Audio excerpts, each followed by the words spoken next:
Well, hello again, everyone, and welcome back. This is Gary Gatso, and this is P1's coverage of Round 6 of the inaugural season of the SimMotion ISRA Open Wheel Series. We come to you tonight from Auto Club Speedway in Fontana, where it's nighttime, and nighttime is the right time for IndyCar racing. Currently underqualifying right now. Joining me in the booth is Luis Gonzalez-Nunez. Luis, welcome to Fontana, the site of the world's fastest race course that is no longer there anymore. And I don't even think they're going to build it into a short track. I think it's just going to be fizzled away as the Parthenon of destroyed racetracks in Southern California list gets one more racetrack longer. Yeah, that's a wasted place. I know wasted for us because it's a good track. I think it was my first race I watched in the Champ Car when I don't remember who won, but yeah, was it one of the first race I really love. I really like it, and actually it's a really good place for everyone. So it's our super speedway. Actually, is IndyCar is the super speedway. NASCAR have a Talladega and Daytona. Mm-hmm. We have a Michigan and Fontana. This is our. That's why I think it's better to come in here than go to Daytona or Talladega as a race. And then you did see the conditions on the racetrack that we got going for weather tonight. It is going to be a packy race.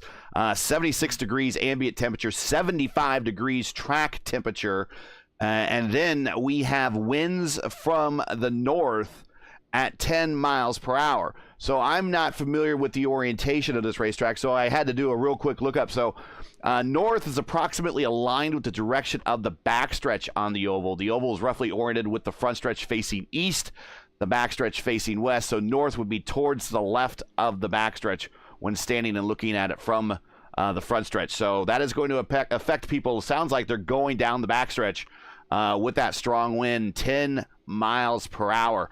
That is among the some of the fastest wind speeds that we've seen at an oval quite this season. But let's get into the starting lineup here at Fontana Auto Club Speedway, otherwise known as California Speedway. And let's get the weather off the screen there. We showed that for all the pre-show. And get into today's starting lineup here. All right. And today's starting grid. Clindy on the pole with a 220.3. Right next to him, Craig Forsyth, 220.2. Goodman up there as well, but not in the 220 range. Only the first two on the front row in the 220s. Back on row 2 is Goodman and Gallus. Back on row 3, Dean Darth Maul starting up front. Watch him to be very fast. Murph, who continues to say he's old and slow, but once again proving that he's sixth fastest, at least for qualifying. 2:19.6. Zorn and Hearn back on row 4. Wagner and Rigney back on row 5. Herrick and Clark, row 6. Ghosh making his, I believe I'm saying that right. If I'm not, just let me know in the Discord channel. Making his first start in this series on row 7 with Reagan. Grannon and Ravon on row 8. Coker and Callisto, row 9. Kirby and Kirby on row 10. Armstrong and Fowler. I expect Fowler to be moving forward very quickly. He's back on row 11. And Say Hey Lewis Hayes rounding up the field, running shotgun back in row 12. We're going to have 23 cars coming to the green flag, one of the biggest fields we've had all season long. Welcome, everybody. Good to have you here. Getting ready to go green.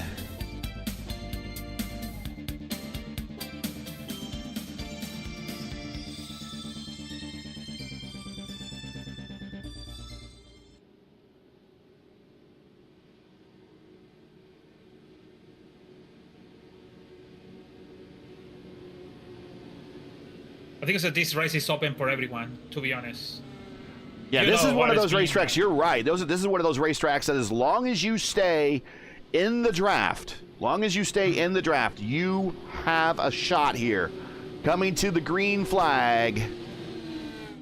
We'll talk about the IndyCar track records when we get under green here. Long race to go, 125 laps, 250 miles. First of the P1 Triple Crown here in the ISRA Sim Motion Open Wheel Series. Green flag for our first Triple Crown race of the season. Here we go. Clindy, Forsyth, Goodman, Gallas, Mall into turn one altogether.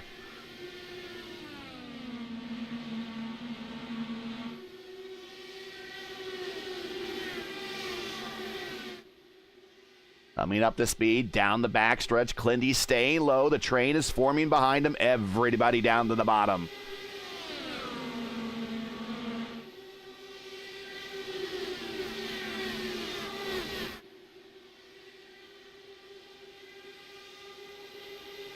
Still getting up the speed. They should be up to full song next time by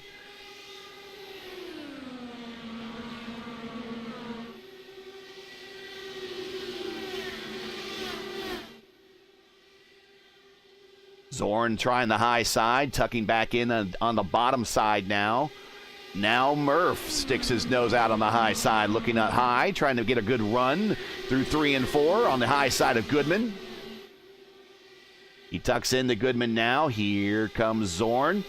Murph's going to lend a little bit of the draft to the high side. We're going to have 2 lines forming as Murph blinks out. Extreme cold temperatures in Indiana today. That might be impacting his bandwidth. Also a big game going on. I'm sure a lot of people in his area is stealing cable bandwidth. Notre Dame and Ohio State playing tonight.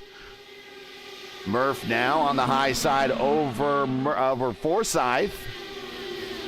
Who is on the high side up, super high side? That is that DJ Clark? Matthew Ghosh, he was on the super high side there. Fowler, told you, watch him. Purple lap that time by 226 flat. That is in the draft, and that is faster than qualifying. To use the line, the first, close to the wall, it's kind of disadvantage because everybody used the 3 lines on the first and the third. But when you have an incident, everybody's going to the wall, and no time to react to. So just be careful. We use that line. 2 by 3 by 2 by 2 by 3. That is how we're lined up here for the lead. You could throw a blanket over the top 14. It's less than a second separating the top spot from the bottom spot there. Here comes Murph on the high side of Clindy, trying to get a run here, going into the fourth turn and into the tri-oval area. Murph getting a run on the bottom. He'll get a run on the high side. He'll at least pull alongside Clindy. Now will he clear him? Coming with them are the kind of everybody that was involved in the race last week. Here comes Rayvon. Here comes Forsyth. Also, here comes Zorn. We expected Zorn to run pretty good here. The stock car driver, stock car master expert is pretty good when it comes to drafting races, and this is exactly what this race is going to be. It is going to be a pack race for 250 miles, 125 laps here in SoCal on a track that no longer exists. What I said before is open for everyone. I remember the last race. Yeah. And the Lionheart on Retro Series, I came from one incident for one lap down. One penalty, 1 lap down to win the race and the last in the last lap. So it's same for Retro Series. Could be IR18. So it's pretty same. So it's just that the people have to caution. Everything is 1:17 to go, and that's the one I saw. So it's two by 2 everyone, and maybe 10 laps to go. So we're gonna see five-way or maybe 4-way in the line. Go back a little bit in the order to Dean Mall. Let's ride along with him from his point of view. Here he is stuck on the bottom. We are in 2 by 2 by 2 formation, just like the start of this race. No place to go in front of him. Just biding his time. 9 laps out of 125. No tire limits tonight for the Indy cars. 75% fuel.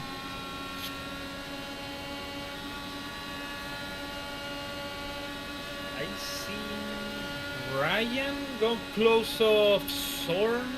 Now it's go back. And But it's kind of close. Ravon Same with up Murphy. 14 spots. Graydon up 10.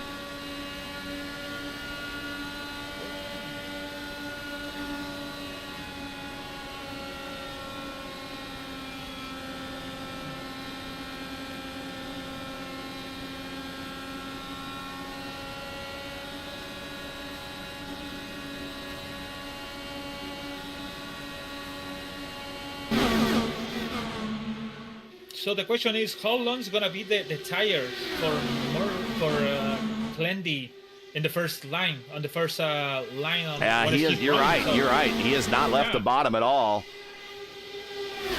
At some point, they have to reheat the tires and start to big problems over there, especially when Murphy is on the back with that. Very bumpy surface. Right coming into turn 3. See these cars bouncing up? Those are bumps that they're hitting. Very bumpy surface, especially going into turn 3.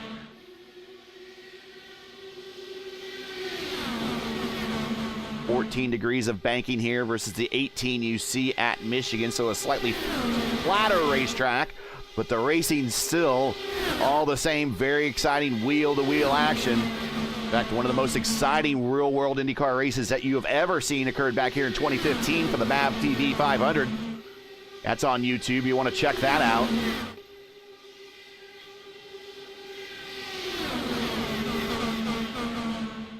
It is Clendy, Ray, Vaughn, Grandin, Hearn, Murph, Zorn, Clark. Now go. She is now up into 8th. Forsyth back to 9th. I think Forsyth might be falling back, just saying, you know, this is getting a little nuts. I'm just trying to find an opening and run this thing out. Hugo Gallus in 10th. Michael Goodman down 9 spots. I think he's trying to find a good spot, just run this out, start conserving some fuel, getting ready to plan for that first pit stop. He is down 9 spots at the moment. Lionel Callisto up 8. There he is in the middle. There's Clark on the high side. Oh, slides up in front of him. Brazilian clears himself. Down low, that is Forsyth. Gonna go 3 wide into the corner between those 3 right there. That's how wide this racetrack is. Easily 3 wide. Go 4 wide probably. 5 wide if you wanted the 4C issue. We've seen it before.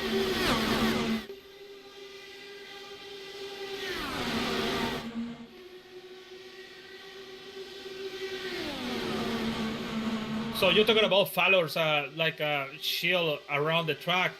I follow Michael Goodman, and he is, I think the guy is my impression too. You know what? Like you said, it's a good spot to coming into the pit, in the group, and try to stay on the group and try to maybe thinking about it in the future. And Dean Darth Maul back with them back in that group, so they're just hanging out. But there seems to be possibly two schools of thoughts going out there. There's the guys that want to go to the front, and then there are the guys that kind of want to settle down and go to the back. It is too early to tell what is the school of thought that is the best school of thought at the moment. Most everyone will say go to the front. That's typically where the less action is going to be, where cars bouncing off one another. But right now, that's where the concentration of cars is. As we see 3 wide, Murphy going up the middle. Dean Mull almost lose it over there. Hit the apron. Whoa. Murph making his car super wide, trying to prevent Graydon from getting the run on the high side. But Graydon's there. He is going to get the position and tuck back in. He's side by side with Ravon down low. It is Murph and Clendy at the front. Here are the points coming into today's race really quick. This is the top 20. It is Murph, Forsyth, Goodman, Rigney, Clendy, Kirby, Justin, Wags, Say Hey, Lewis Hayes, Gallus, and Hearn. That is your top 10. 3 wide for the lead.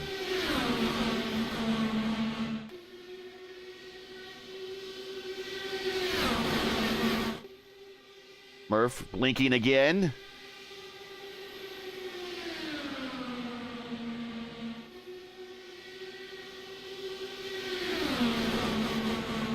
last time we had a pack race in the league when we were at Las Vegas. You might remember that finish. Razor thin there at the end. Hugo Gallas got the surprise podium. And he's got himself in another good position right now. Hugo 9th. Murph riding on the right rear of Clindy. Everybody trusting each other at the moment.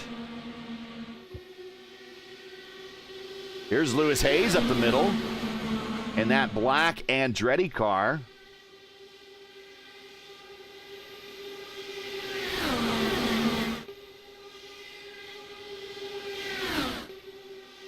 Of course, the world closed course. Brian. Yeah, we're watching it right now. The world closed course speed record has been set here. It was set here back in 2000. So we're talking now 25 years ago that speed record fell or was set, and that was turned by 2003 Indy 500 winner Gilles de Ferran when he raced still when Team Penske raced in the kart series. Gilles de Ferran turned a speed here of 241.428 miles per hour. To date, Fontana remains the only oval in the world that has officially recorded a lap of 240 miles an hour. We're talking a full lap. Average lap time, 240. We're not talking trap speeds. So for the people speaking in kilometers, Oh, contact! Whoa, Whoa, and I think we lost, one of the cars lost a front wing, and that might be DJ Clark. And I hope he sees that because he's going to have himself a bit of a rude awakening going into 1 and 2. Yeah, that thing's not turning. And also another car on the wall right in front of him. He had a contact with and Matthew. That's Matthew Gauche. Yeah. Oh, and another car in the grass, Brent Kirby. So 3 cars having problems this lap. All look like they're coming to pit road. Meanwhile, back up front, it is still Clindy, who has led pretty much most of these laps.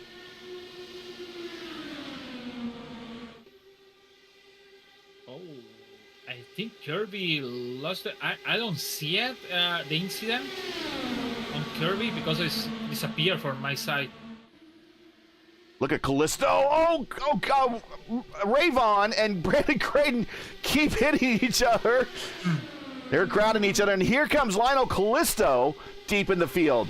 Former Truck Series and Xfinity Series champion here in the ISRA. He's coming to the front.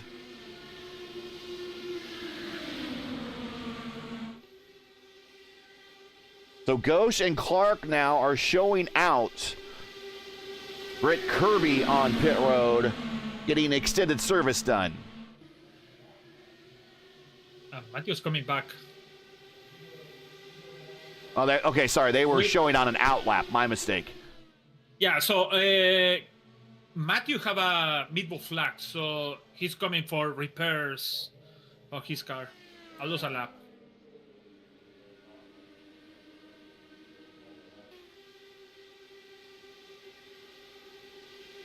$100 laps to go now. Lap 25 of 125. And I don't think the bottom line is holding very... Oh, wow! Rick almost in the back of Brandon. Or Brian, excuse me. But Brian Graydon... I think his tires are wearing out a little bit, so he's not finding the car rotating very well on the bottom. And right now, Lewis Hayes not giving him a lot of room on the top side there. Glendy's coming now with Murphy. Murphy's coming. No, not coming. So oh, contact! Big wreck. Oh no. And that happened right around Zorn. Somebody ran over somebody. Okay, so Brian didn't call, and Ken Zorn, Avon. Wow. So who was coming to pit road? There Brian, is not the- Brian Graydon. Mm. And I think he was coming to pit road. Zorn goes over him into Coker. And it just collects the back part of the field. Oh, that is too early to be seeing that many cars already taken out.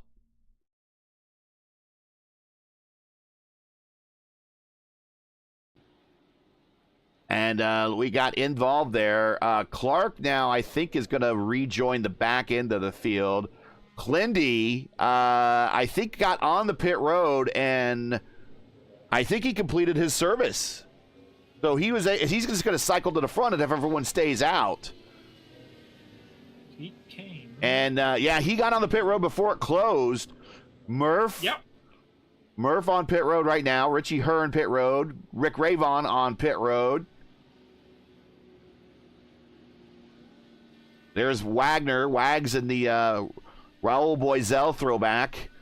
The 00 Rigney is going to get a new front nose, but under caution. We might be getting some repair work for Dean Darth Maul. He's coming now. Hugo Gallas. He is showing extended stop, maybe some repairs there. Wags might have some extended repairs as well. Wagner have a problem with the internet, so they maybe talking about the winking, maybe something like that. I don't know. Okay. I'm not sure. And also, he mentioned he have a contact by the incident. I have for the yellow flag, so both things in there. All right, we'll reset the field here momentarily after their first incident of the day, featuring, well, frankly, mini cars. Too many to get into. But we will try our best to reset this field.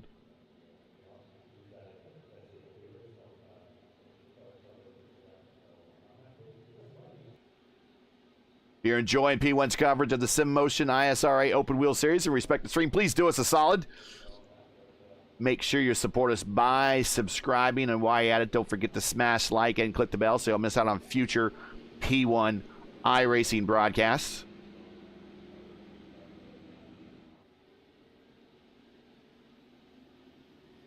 And the next one for us will be tomorrow night, the IndyCar Oval Series at Chicagoland. And then later in the week, round 2 of the Horizon IndyCar Series. They go to Homestead, and then at 8 p.m. on Wednesday and at 8:20 p.m. on Wednesday, shortly after the start of the Horizon Series, the Formula Indy Series will have their first oval race of the season at Texas Motor Speedway. Are expecting 30+ for that race to be on the starting grid. So 30+ at Texas Motor Speedway. That should be pretty exciting. That is the next 2 days here on the channel. You won't want to miss it. Lots of close wheel-to-wheel oval racing action featuring the IR18 is in our futures here. But resetting the field, it is Clindy. Cycles to the front now. He is your leader. Murph second. Ravon third. Lewis Hayes. Say hey Hayes. He's in fourth. Richie Hearn fifth. Forsyth sixth. Fowler, I told you to watch him. He's up to 7th. Goodman 8th. Chris Reagan 9th. And Jim Herrick 10th. Coming to the green flag on lap 30 here of 125 Auto Club Speedway, otherwise known as California Speedway's rest in peace. But still, we can race here in iRacing and still race here anytime with the Indy cars. Here we go. Back to 200 mile per hour wheel-to-wheel action. Green flag, lap 30. SimMotion ISRA Open Wheel Series. Going to the 1, Clindy, Ravon, Murphy, and say hey, Lewis Hayes.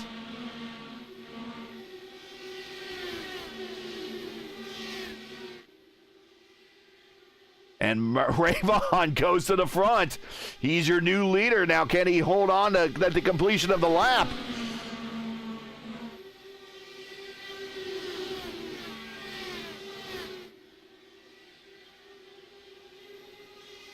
Shane Cocker DNF for him, so one of the retired to the race. Too bad. He was doing pretty good, just riding and biding his time. Say hey, Lewis Hayes all by himself on the high side. thought for a second Fowler in that very sharp-looking baby blue and neon green car there. Thought he was going to stay on the high side and get the draft and suck right up to the leaders, but right now he's going to provide a little bit of draft for Chris Reagan and one of the 4D cars, 3 4D cars in the lineup tonight. 4 4D cars in the lineup, excuse me. We got Fowler, we got Forsyth, we got Herrick, and we have Richie Hearn.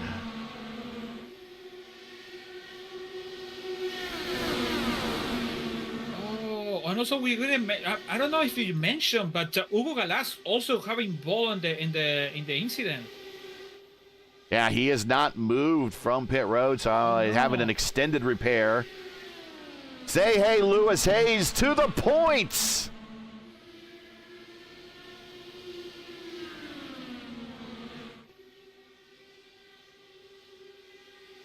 Nice. Well, I'm gonna say it's not nice because could be Rick Raven said, "Oh, I have somebody on front of me to save fuel to make it maybe short stop in the next one." Yeah. So you remember what I saw in Pocono? So yeah, kind of like that. Yeah, Rick might have just said, you know, I got a lap in there. I raced to the front. And now I'm just gonna I'm gonna be the tortoise to the hair of Lewis Hayes here, and just kind of follow in line and get some very critical fuel mileage, saving critical ounces, critical drops that will be needed to save time on pit road. Hayes goes to the top, lends a little bit of draft to Hearn, then back down to the bottom. That is a stock car tactic. You can do that in the Indy cars, but it's very difficult to do just because of the closing rates. Hearn on the high side of Murph. I think everyone that was leading before is now kind of falling back in line saying, okay, let's run this thing out. 35 of 125. Oh. Murph. Oh, that's going to be dangerous if he reappears right in someone's lap.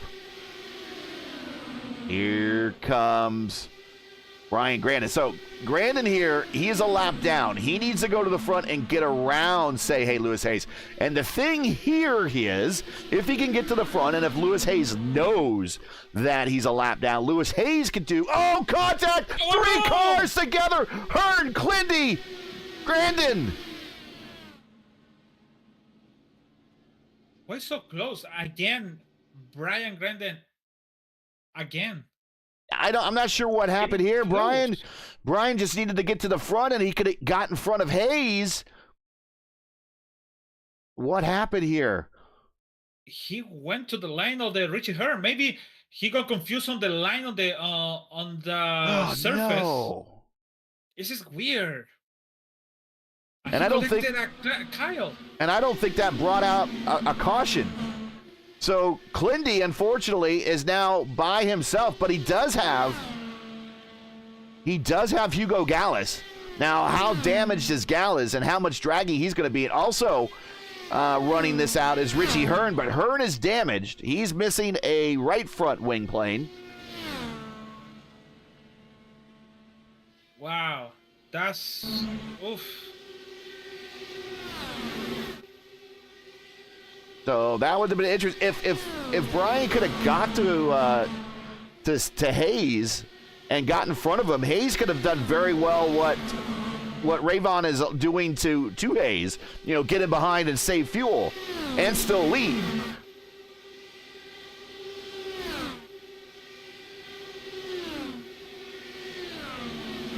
Clindy is pissed. I bet he is. Yeah. I bet he is. So Andrea said, Clendy, let's swap together, Hugo. I hope it's gonna work. Richie Hearn make the repairs. It's going out. Maybe you're gonna lose a lap down. Yeah. And we got Gallas and Clindy working together. So Clindy very fortunate that Gallas was in the neighborhood. And they could use each other to help each other out of 100% urgent necessity. Let's say that.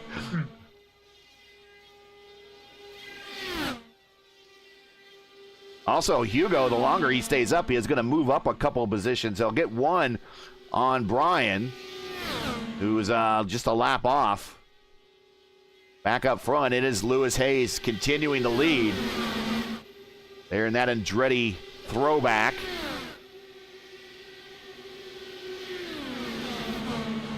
The IndyCar track record. Of course, I did talk about the kart track record. The kart track record is really the IndyCar track record, but that is the, and also the world closed course speed record. But when IndyCar did come here, and the form of the IRL and then later IndyCar, the track record is held by a 4-time Indy 500 winner, Helio Castroneves. He set that back in 2003 at the speed of 226.7. Also, Four wide. 4 wide. Whoa.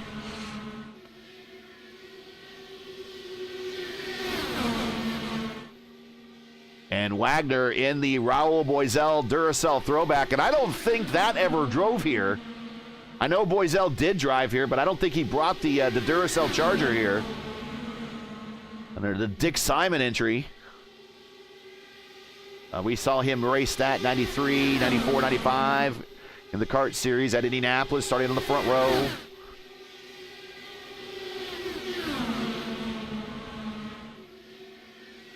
Wagner now up to second. As now we have, who's in the battle here? This is Rigney, who is a lap down. And he's got his lap back. No, he's a leader. Excuse me. Yeah, he was damaged in the last incident, but he's repaired it. Now he's your leader. Winner earlier this season at Texas. He's going to come up and help out Hayes. He and Hayes work together.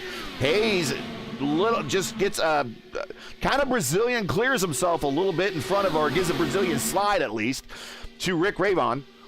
And now here comes DJ Clark on the high side. Around Wags. We got some blinking going on. That's making things difficult to focus.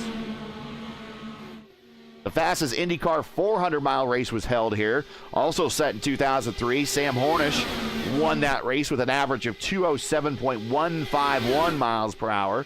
The all-time IndyCar's wins leaders here as Rick Ravon gets a run. And he had just about, he pulled out at the last second before hitting, say, hey, Lewis Hayes. But got the run and has now cleared him and moved Rick now up to third.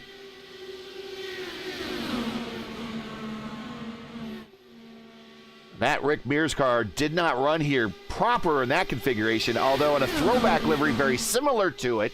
Helio Castroneves drove something very similar to that livery back when the IndyCar Series used to run here. All-time wins leader here for IndyCar history at Fontana. Sam Hornish, Jimmy Vasser, Adrian Fernandez each have 2 wins. The most notable out of that 3 is Fernandez. He's the only driver with a win here in karts and a win here in the Indy Racing League. And the Fernandez kart win was a 500-miler. Oh, yeah, we won in 2000, I think so? Yeah. Yeah. Oh, Wagner! Oh.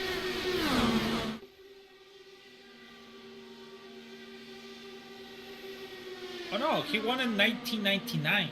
Didn't he win the unfortunately the Greg Moore race? And you know what is actually unfortunately too? His first race in Toronto, 96. Oh. Another driver. Krosnoff. Yes. With the Marshall over there. First win with the Tasman 1996 car.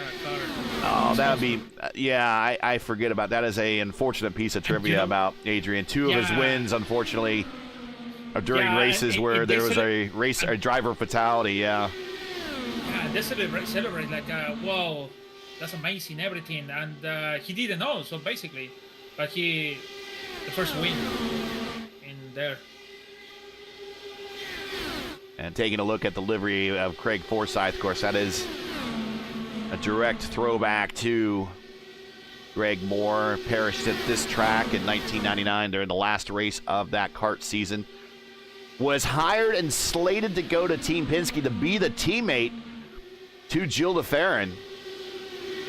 Unfortunately, because of the incident, Team Penske still had to fill the seat, and that's where the ride went to Helio Castroneves.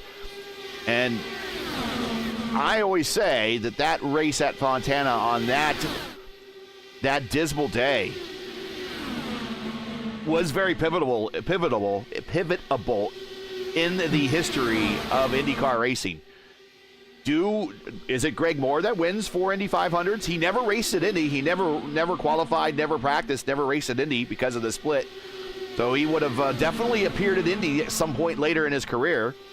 Would he have won the Indy 500? Would Castroneves won 4 Indy 500s? Would we have four 500-mile winners right now? Would we have possibly 4 different winners added to the trophy that didn't win before? Because of that whole thing. Just a bunch of what-ifs on that one day alone really changed the history of IndyCar racing and the Indy 500 going forward. Back up front, Rigney, Wagner, Ravon, Hayes, Murphy, your top 5. 51 of 125. Shane Coker says he has been released from the medical center and wants his family to know that he is okay. Gary Gerald is unable to interview him. You know what? Can I tell you another what if? Yeah. So, what if Eliseo Salazar? He have a test with Williams in 70-something, 73, and he got a call and the signer and the contract signer for John Player, the Lotus John Player, in that time, and they decided for Nigel Mansell. Wow. What if even with Angel De Angelis? He always have you know what, they decided for British, between the Chilean and British, they decided for sure for British because John Player is a cigarette from British. So yeah, they decided for him. Lotus, it should be a good. I make the good luck, he said, with the Williams.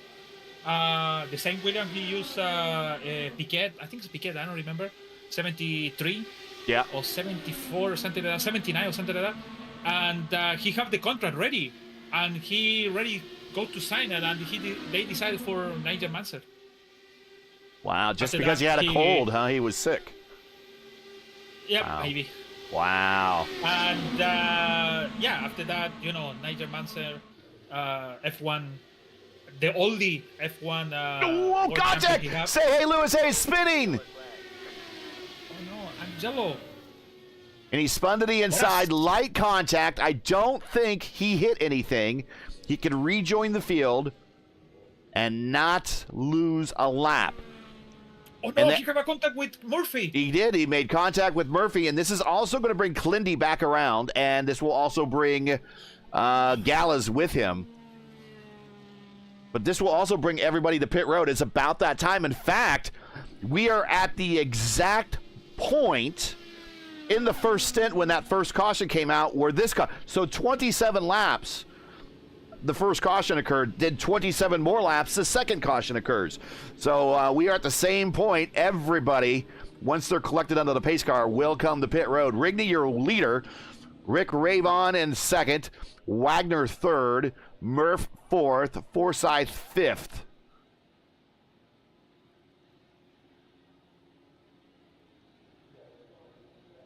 Coming down the pit road, everybody on the lead lap, and that's all the way down to Clindy, who's in 15th, can come to pit road. Everyone else will have to stay out, either come in next time or stay out and then hope for a wave around and get a lap back and then hope for another quick caution so they can come down pit road. Unfortunate situation for DJ Clark. He went to the pit and late, and now he lost a lap. And he's going to go back. He might. Now, Clark is only 2 laps into his stint, so he's going to stay out. So what he needs to really hope that the car in front of him, which is Callisto, comes to pit road. And I don't know if Callisto will come to pit road or not. Oh, he come at 27. He should be coming in. Or maybe he want to I don't know. Maybe he wants to gamble and stay out and see if he can get a caution. Maybe he missed pit road. We don't know. We'll see this time down the front stretch if he gets that dip down on the pit road for his stop. Callisto staying out. Wagner will pick up a second spot, and he should cycle to the lead if Callisto comes out or goes in, excuse me. So for radio, Clinty said, Hugo, I love you. Because all the help. If you know, because Hugo should be lapped down now. So and now he's Hugo's now only 6 laps down. But yeah, good pal, Hugo, sticking it out and helping Clinty out.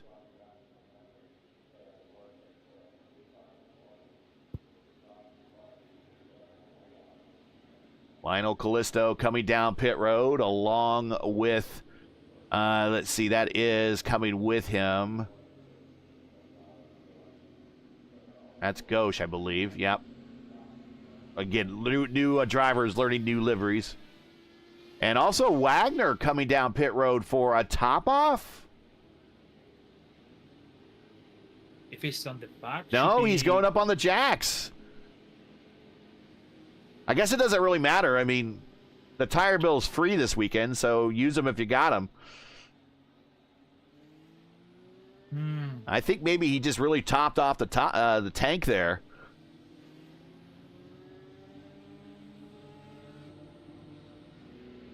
I don't think that's going to hurt him to getting to the front. We shall see. All right, resetting the field. Thanks for joining us, everybody.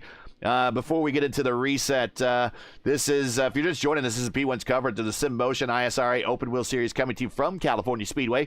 We've completed now 57 of 125 scheduled laps. If you're enjoying P1's coverage of tonight's race, make sure to smash that like button, subscribe to the channel so don't miss out on the next race, which is tomorrow night, 7:15 p.m. Eastern, IndyCar Oval Series. Tuesday night top split signature broadcast from Chicagoland. So if you like pack racing here, it's going to be more of the same tomorrow night at one of the racetracks that have promoted close IndyCar racing throughout its entire history in real life and in the virtual world. Getting ready to go green. Rigney, Murphy, Forsyth, Fowler, Herrick, your top 5. Going green this time for lap 58.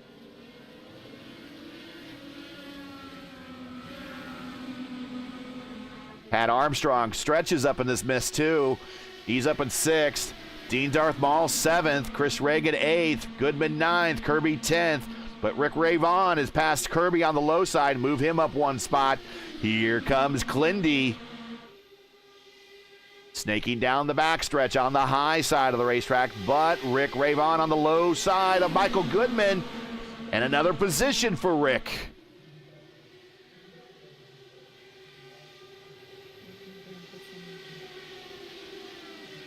Rocket Rick, his idol. Rick Mears never ran here at Fontana. He did run at Ontario, which was the super speedway in Southern California before they built California Speedway. Ontario was the Indy of the West, and it's one of those tracks on the high side of stretch. And what a run for Rick! And he's going to go 2 for her as he's going to look on the high side. He's still going to the pit. They have a black flag. Callisto. Black flag for him. Not sure what happened. Did he pass somebody under caution? Oh, that's so weird. I'll let you know. Yeah, the other super speedway in Southern California was Ontario Motor Speedway. It was the Indy of the West. It was almost an identical copy to Indy, although it had slightly more banking and a smoother, at the time, smoother racetrack and slightly more banking in the short chutes. It was still 9 degrees of banking on the turns, but it was a more flowing racetrack, so it actually allowed and promoted 200-mile-per-hour laps before the first 200-mile-per-hour laps were ever turned at Indianapolis. The short history of the racetrack was only about 10 years. It lasted from 70 to 80 and was destroyed because, the land it was sitting on, much like California Speedway now, is more expensive or costs more for the owners to sell, get more money out of it to sell than to sit there and put on races. But much in the same way that happened to Ontario and Riverside is the exact same fate that California Speedway is suffering right now. And frankly, I don't know if California Speedway is actually going to be that half-mile short track oval they were talking about. I really think California Speedway is done for. The only Speedway or Indy-style race you're going to see in SoCal is going to be Long Beach. The only reason it shows up at Long Beach is it's a temporary race on a temporary circuit on the streets of Long Beach. About Callisto, he came to the pit, and the pit is closed. Oh. And I don't know why he don't go back. Yep. It was closed, the pit, so that's why. We see Clindy is hyped for that caution. I bet he was. He's back there. We see him in that light blue car, just kind of searching for a line. Dean Darthball now up to 4th on the low side there, but we're watching Zorn, who was 1 lap down, and as if he could get to the leader, he might find a way that he can maybe work with Rigney and get the lap back, but Rigney can stay behind in the draft and conserve on some valuable drops of shell fuel. Wags on the high side of Ravon. 2 classic IndyCar liveries going at it right there. The Duracell livery from the mid-90s. The gold livery from the very late 70s, very early 80s. The Duracell livery with Dick Simon Racing. Of course, the gold livery with Roger Penske.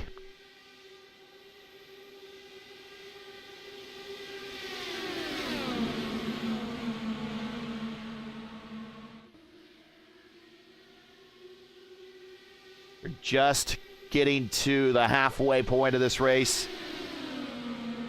We are not in a fuel mileage situation yet because of the cautions. You've been getting right to the last, I guess, portion of a stint, and the caution comes out.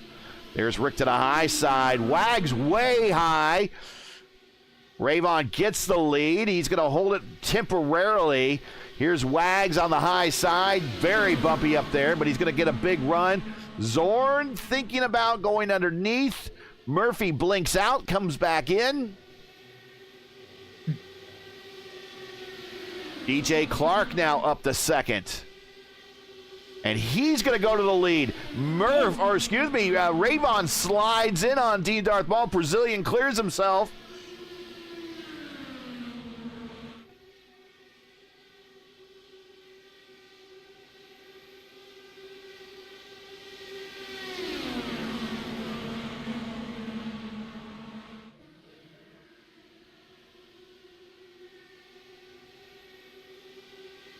Let's go. Let's do a ride along here for some laps. Let's ride with Mr. Excitement, Chris Fowler.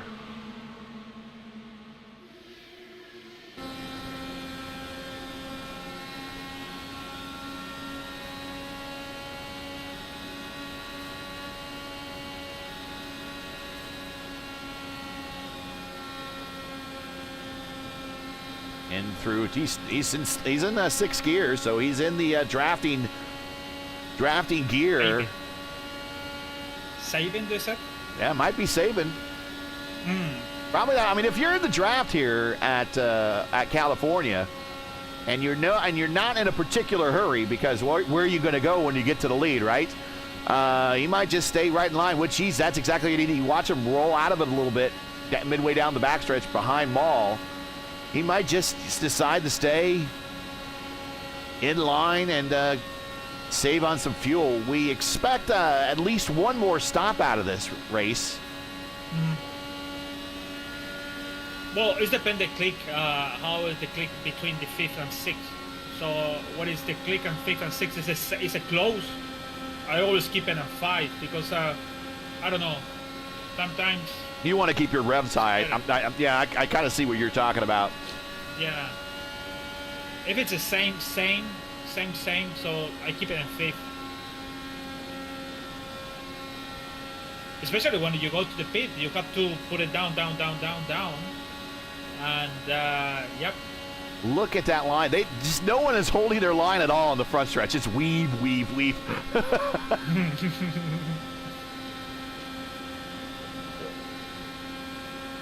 DJ Clark is your leader. Ray Vaughn is second. Rigney third. Murph fourth. Forsyth fifth. Dean Darth Ball. So you're watching the entire top 6 on the racetrack right in front of you. Riding with Chris Fowler. Right behind him, well, right to the high side, there's Clindy. Hello, coming through, beep, beep. And Zorn right there. Now, Zorn is a lap down. He just wants to get to the front. Maul has a check up a little bit. That gives Fowler a run on the bottom. Unfortunately, Fowler is not in the draft now, so he's going to lose the position to the high side to Maul. Now he gets a little bit of the draft. He's going to get down there on the white line, help the car rotate. Had a little bit of aero wash there from the cars in front of him.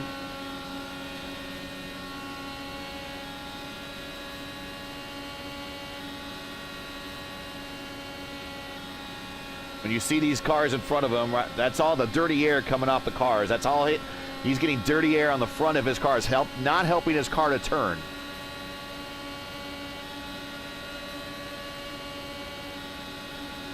This is out the back of Fowler's car.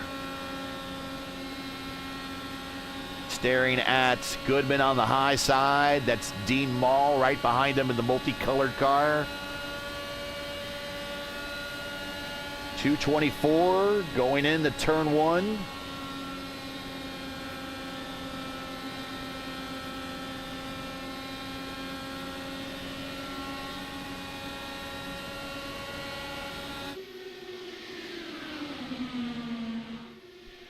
Meanwhile, back up front, again, watching Rick Ray Vaughn just tuck in line behind another car, allowing them to lead all the while he saves precious drops of fuel. That will save him on maybe a shorter stop. Might even make him go longer into this stint. And a caution could occur before he comes to pit road. That's really going to help him. 4 wide coming off the corner there. Was Zorn involved. Murph also in there. Goodman. Forsyth, Clindy, Fowler, Jim Herrick.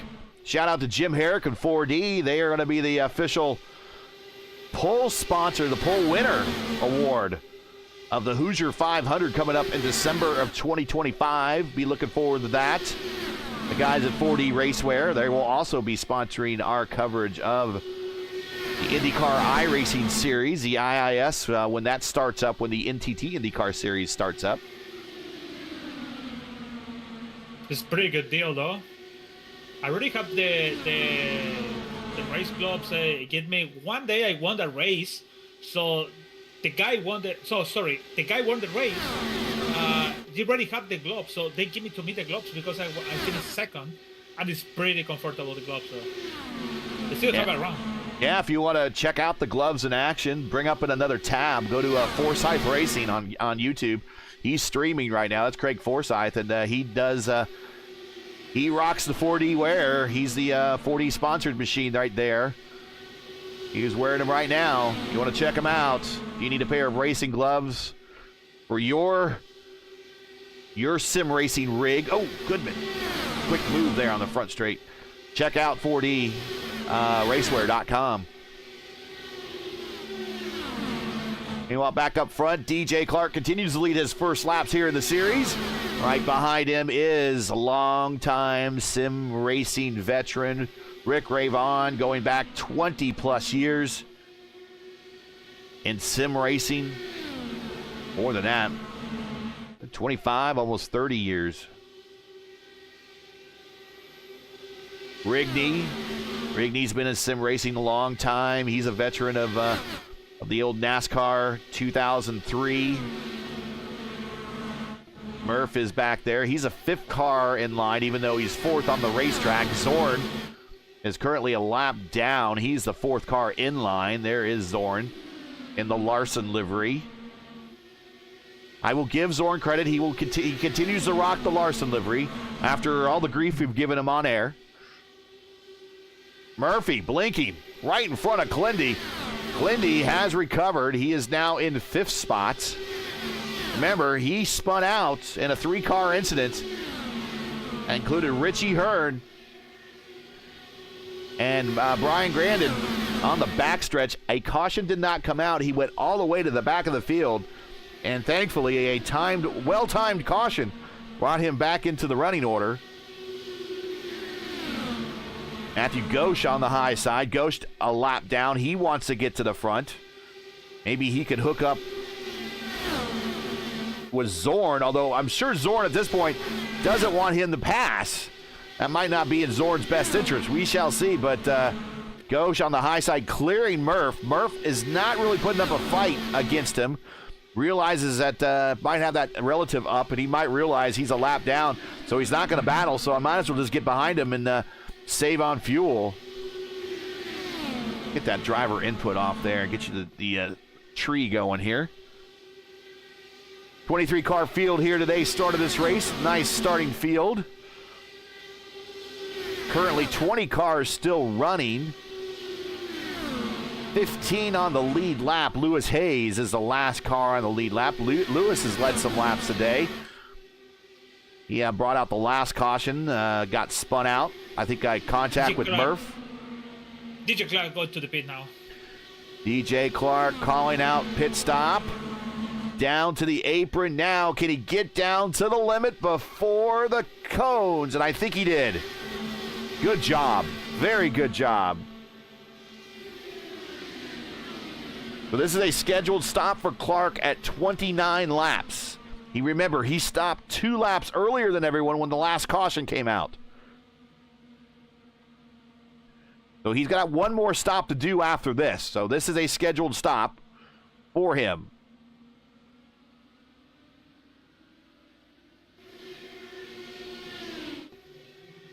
And now Ghosh got his lap back. He's at the tail end of the lead lap, and it's exactly what I thought would happen. Rick has it up on his relative. Oh, that guy's a lap down. I'm just going to follow him. And now Rick is your lead car. He is your leader, even though he's second in line. Rigney is now third as Wagner moves up ahead of him in second on the high side, bringing with him Zorn. Oh, something happened to DJ Clark. He's going to the inside of the racetrack. Maybe in the exit. Oh yeah, in the exit on the. Oh what? No, he pulled alone by herself. Nope, nothing wrong. Just he pulled to the left. Maybe something. To just in the real life. I don't know. Don't know. Very odd. Well, that's gonna really cost him some time on the racetrack. Wow. Interesting. Back up front, who is going to come down pit road over the next couple of laps? I would say that the final next to last stop window is open, but the longer they can run on this one, the closer they can get to that lap 100 mark, the better.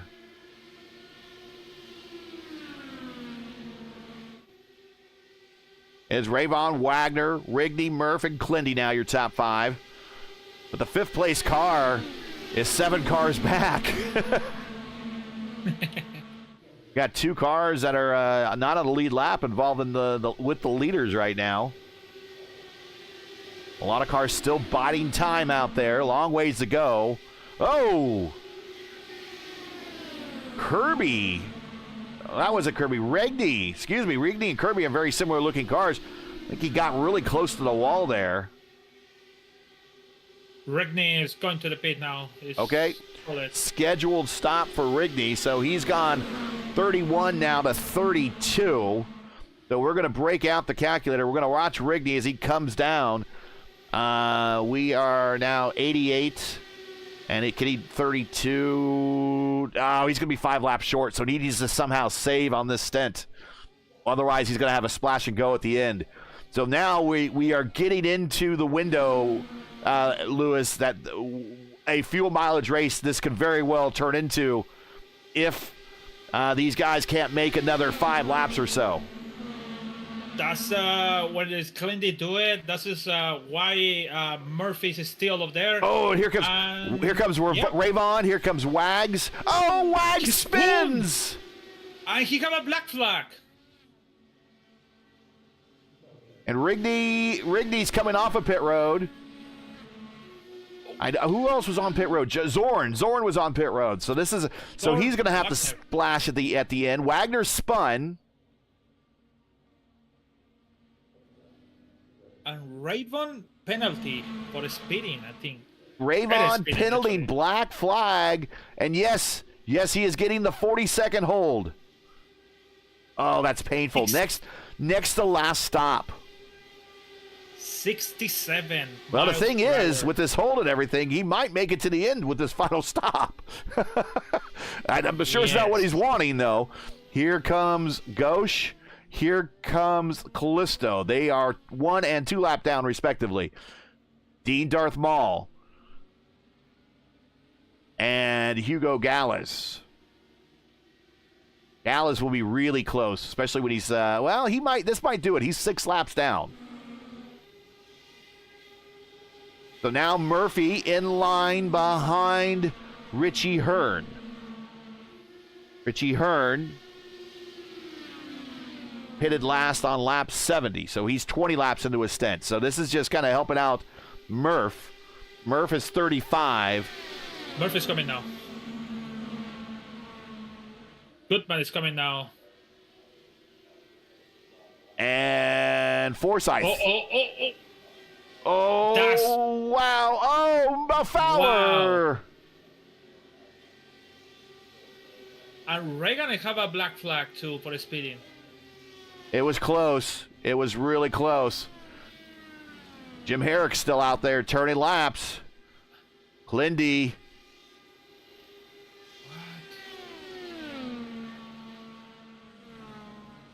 About Reagan, I don't understand why they give it a black flag, to be honest. So Murph, 35 laps on this stint. He's coming off pit road right now. So 92 plus 35. If he can do that again, that gets him to the finish.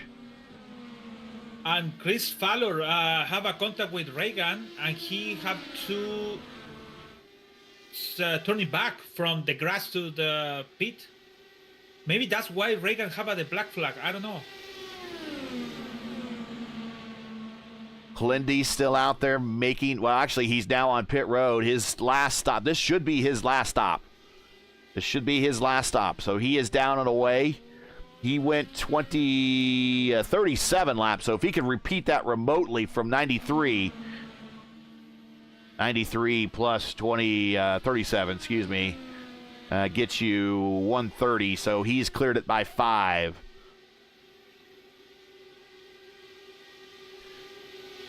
So now, after the pit stops, Richie Hearn is way out front. Well, not way out front. He's got a 6-second lead over Clindy. They will run him down. Richie is probably going to come in for his final stop here sometime in the next 10 laps. But behind him is Clindy. Clindy has now worked his way up to... He will inherit the lead when Richie comes to pit road. On top of that, he's just saving extra fuel behind Ghosh. Mark Murphy is currently 3rd. Greg Forsyth 4th. Justin Kirby very quietly has worked his way up to 5th. Goodman 6th. Rigney 7th. Stretch is in 8th. That is the lead group at the moment. Those are the cars that we're going to watch once Hearn comes to pit road. This is the group of cars that undoubtedly is probably going to be racing for the win. Unless we get a late caution, and then that will bring Jim Herrick into the battle. He's with this second group of cars, and they need to work together desperately to catch that first group. Whoa. That was close. Nobody decided. They want to do the same thing, and DJ Clark, I think so, didn't decide with Wagner. If the Jello's coming out, Richard Hearn is going to be beneficed with that Jello. Yeah.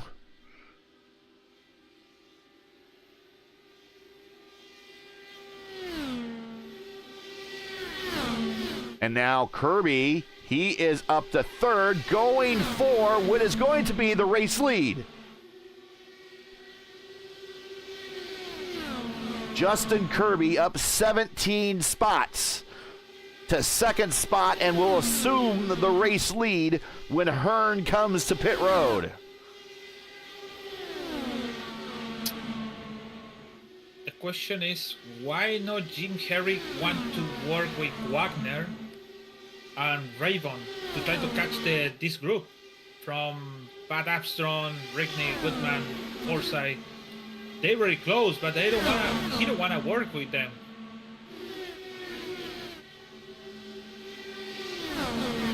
Well, He's just sticking on the first line. I don't know. Rick is a lap down because of the speeding penalty, so I don't. Right now, and Rick is back there with Callisto. I think that's the only person he's racing back there, really. I mean, he could help out if he wanted to get in line. But yeah, you're right. I mean, if I'm a Herrick, I want someone in front of me that we can get together and tuck in and start running down that group. And we'll show you the gaps to that group here in a second, right here. So Herrick now 1.8 behind Armstrong, so he is 0.3 of a second. 0.3 of a second out of the draft range.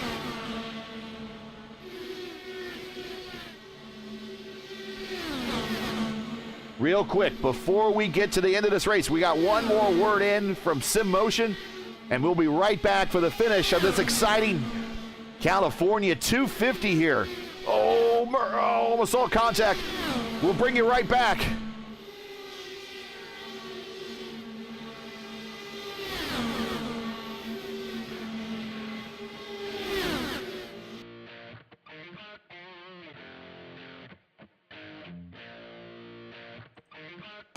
With years of experience and a passion for customer service, SimMotion is a trusted name for SimMagic products. Whether you're just getting started or a seasoned pro, we have the gear to get you on the podium. At SimMotion, we don't just sell gear, we feel your passion for sim racing.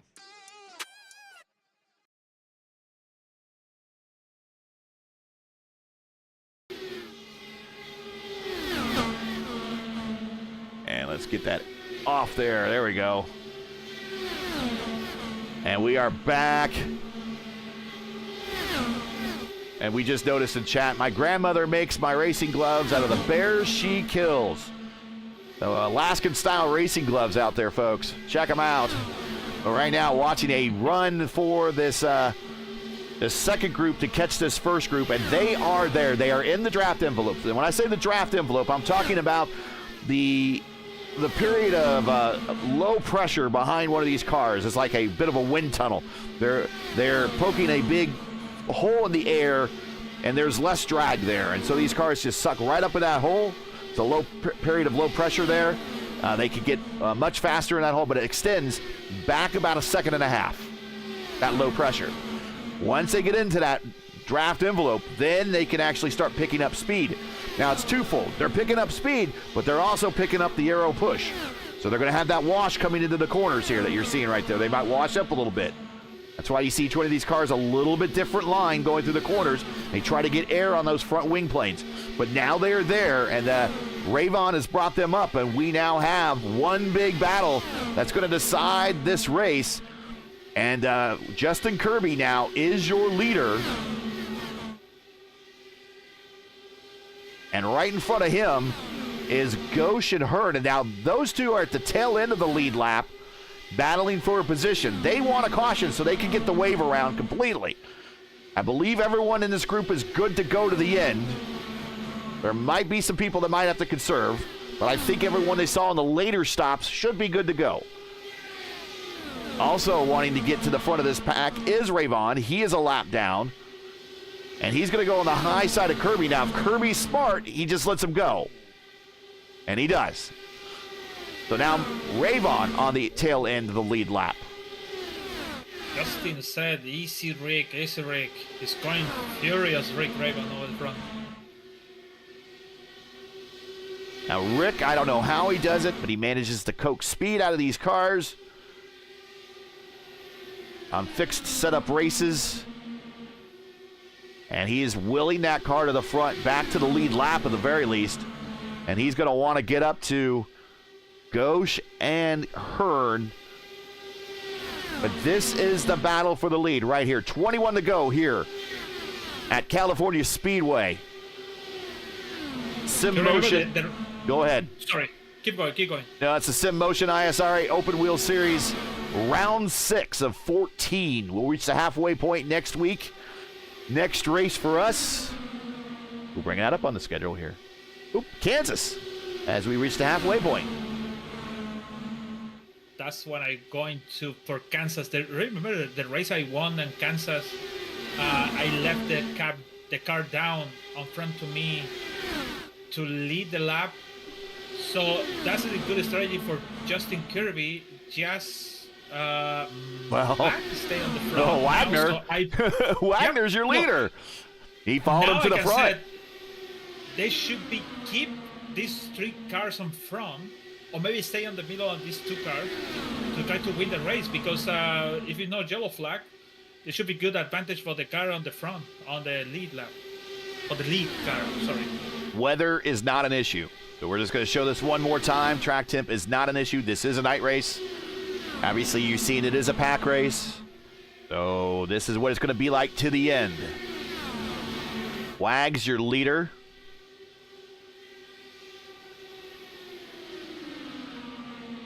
Basically, the carb down is a good strength for the leader now.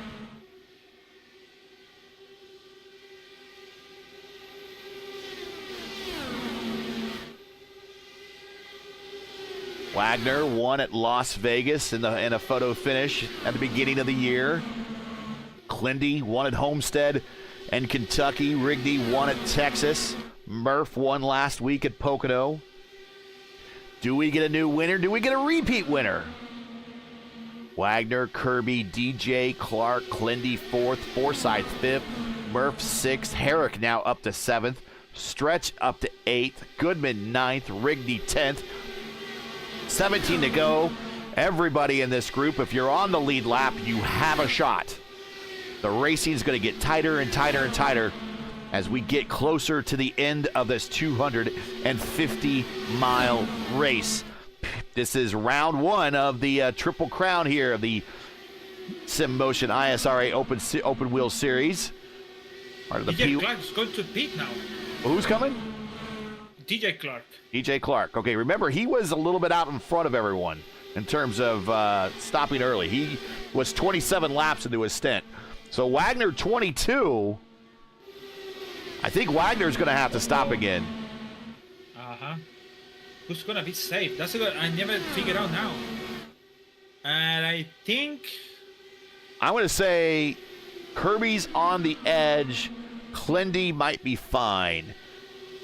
Richie Hearn. I'm going to put Richie Hearn's 12 laps.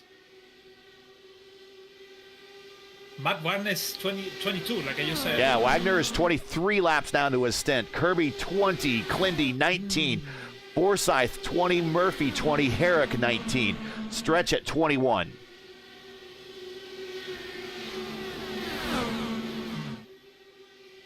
If they get into the 30s, they could probably, but that's a lot of saving. I mean, we saw them 32 laps for Wagner first time. So we are 11 laps away. No, 8 laps away from where he pitted last time. So he's going to come up short. Kirby went 36 last time. So he's 15 away. He could make it. Well, that's why he don't want to attack. That's why he didn't defend the position with Wagner. Maybe he knows Wagner cannot make it. Maybe, who knows? You know, with the adjustment inside the car, everything changed. Yeah, that is one of the adjustments that he can actually change in the car. That he's a stock car expert, really. And that's one of the things that you cannot change in a stock car is the engine mapping. And Kirby, the best way to save fuel in a stock car is use your right foot there. And now he can dial it back a little bit, stay in the draft. But he's going to have some hounds dogging him to the end in the form of Clindy, Forsyth, Murphy, and Herrick. 3 or 4 guys that easily have maybe 500 combined starts in an IndyCar. To his handful. So yeah, he's at a little bit of a disadvantage, but skill-wise, well, here comes Clindy. But skill-wise, it is well within his skill set. One they called it, Rigney called it. So Wagner is out for the contender.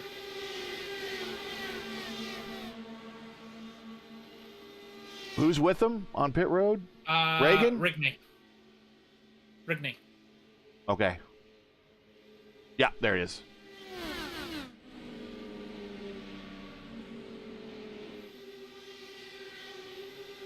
Back up front now. Clindy assumes the lead. He's over Kirby. Forsyth on the high side of Kirby.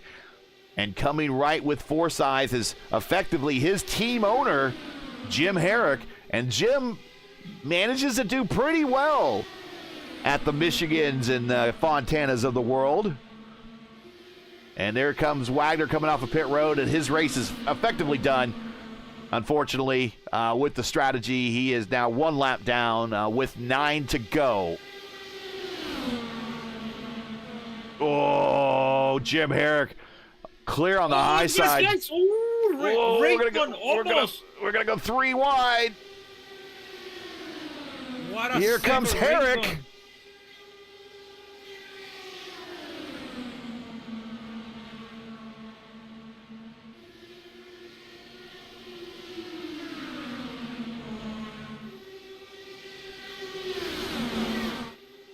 Now Hearns staying on the bottom. Now he could, I mean, he's in a position where he could maybe help Forsyth if he wants to.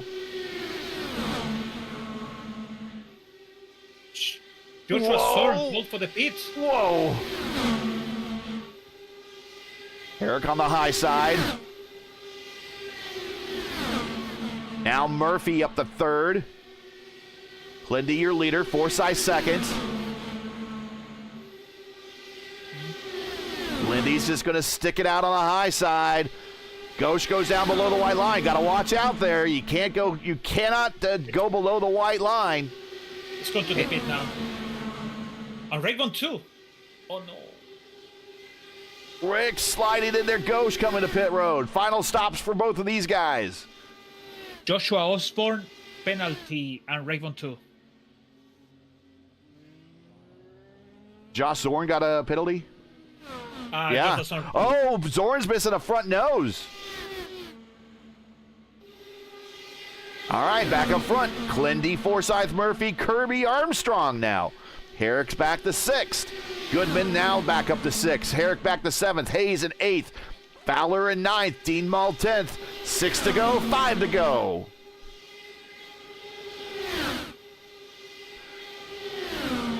About Joshua, he braked and he hit the wall on the left roll. Left roll, sorry. Hearn on the bottom. Now he does have his teammate with him. What does he do? Now here comes Forsyth. I thought Forsyth was going to go up, tuck in behind Clindy. Oh, no. Clindy loses the front wing. Now it's back. He's so lucky.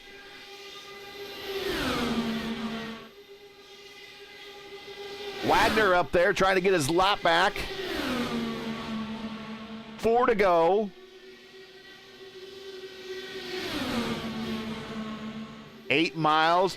Nice, and then did he inside, nice. And he really just kind of helped his teammate down. And Forsyth goes to the lead. He gave him a bit of a run and then tucked to the inside and let them go. Forsyth to the lead. Clindy 2nd. Murphy 3rd. Kirby 4th. Armstrong 5th. Good job on Richard Hearn. Good job.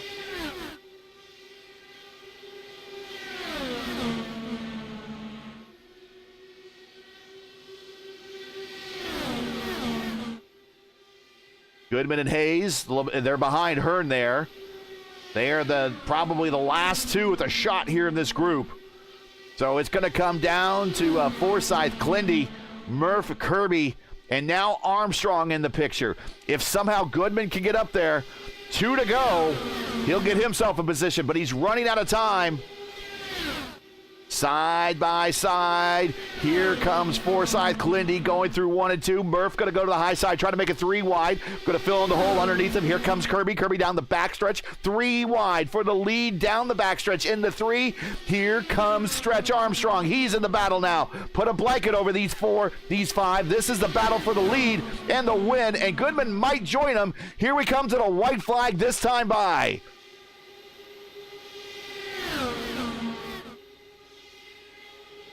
White flag in the air, still 3 wide. Now going to go 4 wide in the 1 and 2. Oh, Murph slides up. Almost contact between Kirby and Murphy. Now there's contact down the backstretch. There it is. Clindy is wrecking.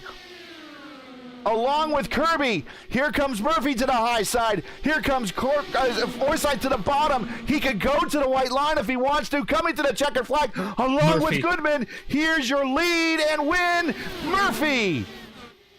Nice. 2 in a row for Old and Slow.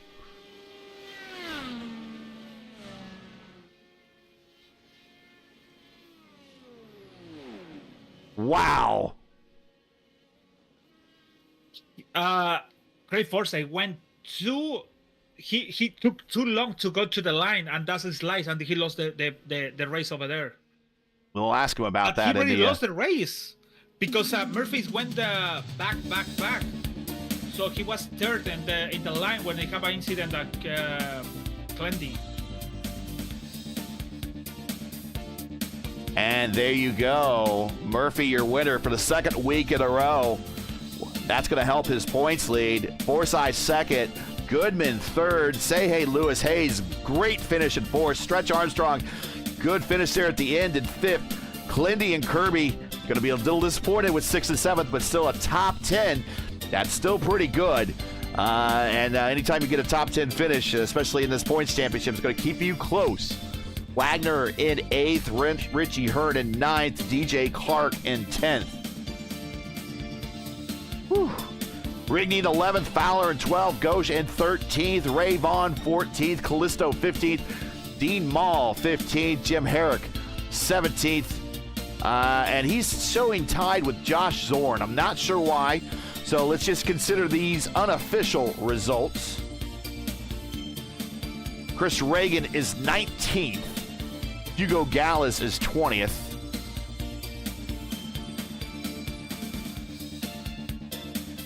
Grandin is 21st, Coker 22nd, and Kirby is 23rd.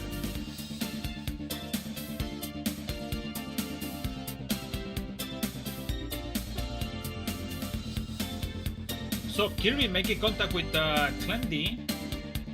Clendy hit the Chris Forsyth, and then he have all the incident with the lucky Forsyth because he lost the back wing over there, and then iRacing put it back, so lucky him. And Pat Armstrong and Hayes 19 and 16 position win today. And so we're going to get Michael Goodman up here relatively short amount of time, but we'll queue up some replays here.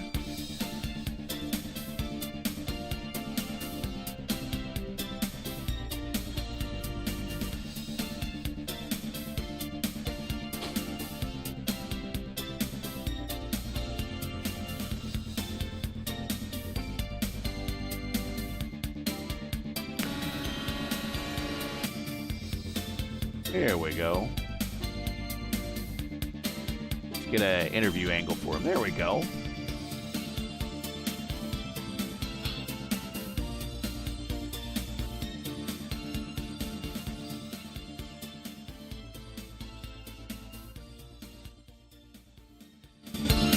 Whoops. I didn't want to do that.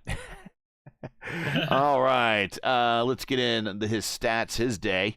He had a good day. He started third. He was up front all day. Went to the back. We'll talk to him. He floated to the back. We're just going to see if he was just biding his time back there. The racing in the top of the field was kind of dicey at times. So we're going to see if he made the strategic move to decide to float to the back. But we'll get into the interview room here. And here we go. There he is. He's waiting for us, so we'll bring him up. Michael Goodman, congratulations. Man, I tell you what, you started up front today. And we noted that, I don't know if maybe the racing up front was a little dicey at times, so you decided to kind of take a seat in the back and kind of conserve and let the action kind of develop in front of you instead of being part of it. You just want to view it all. And then at the end there, with 4 to go, you were kind of a ways back from the leader. We weren't sure if you're going to get a run to get up there or not. And lo and behold, the seas opened up, and you were able to, make your way up into the bottom step of the podium after, 2 laps before that. Didn't look like you had much of a shot there. A series of up and downs and an exciting race. I mean, what was it like from your point of view? It's the first time I've ever experienced a race like this where, no, I was actually saving fuel the entire race. Yeah. Before when I was racing these cars, we didn't have the option to use the fuel mapping, and I think after the second race of the season in this league, I said to myself, you know what, I got to learn how to do engine mapping and stuff like that. So I did. So I was actually driving around on 5 the entire time until the last 2 laps. Then I went to 1 full rich. And then I was like, okay, time to go. I had the fuel. I saw what my numbers were, and it was like, okay, let's go.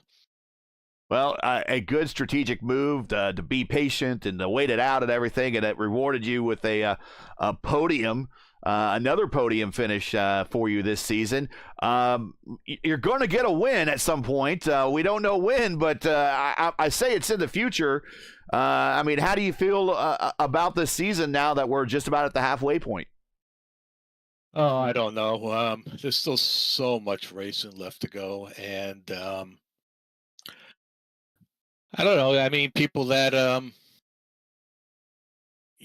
people that are still learning the car are obviously going to get better, and then the competition's going to get stronger and stronger and stuff like that. And then you have to deal with soon you have the whole field will be up there, and getting positions are going to be, like I said before, tougher and tougher to get. Well, you're definitely putting on a good show out there. Any shout-outs, any friends, family, sponsors you want to say hi to celebrate this podium? Yeah, I just want to give you guys a thank you and doing a great job and stuff like that. I always go back and watch the replays. Sim Motion for sponsoring the league. Also want to give a thanks to Mike Rigney for putting on the league and putting his time in and all that stuff for us to enjoy ourselves.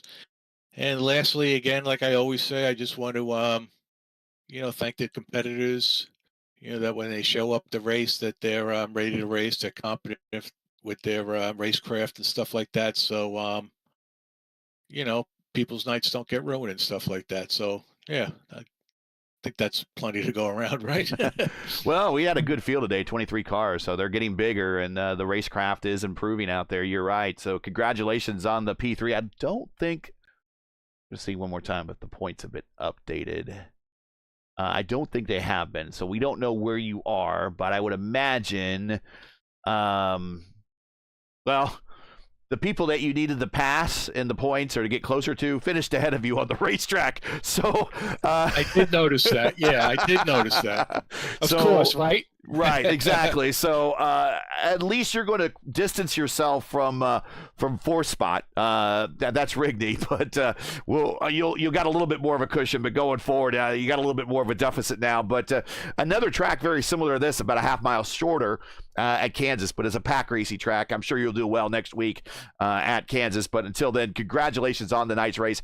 Great strategy, learning these cars week by week, step by step. Like I said, they might be getting better around you, but I think a win is not too far in your distant future here in the series. Congratulations, and we will catch you at the next race. No, I appreciate it, and thank you very much, and you guys have a great night. Got it. All right, and I do want to mention once again, if you're just joining us, we just completed round 6 of 14 of the Sim Motion ISRA Open Wheel Series, coming to you from California Speedway, where Mark Murphy got the win over Craig Forsyth and Michael Goodman. We just completed our race interview with Michael Goodman. Sim Motion is the big sponsor of the series, and we do want to thank them. They are sim racers taking care of other sim racers. That is Sim Motion's mission. With over 50 combined years of experience in the community and industry, Sim Motion is your one-stop strategy for everything you need for sim racing, whether you still have your rookie stripes or you're a grizzled veteran looking for the next upgrade.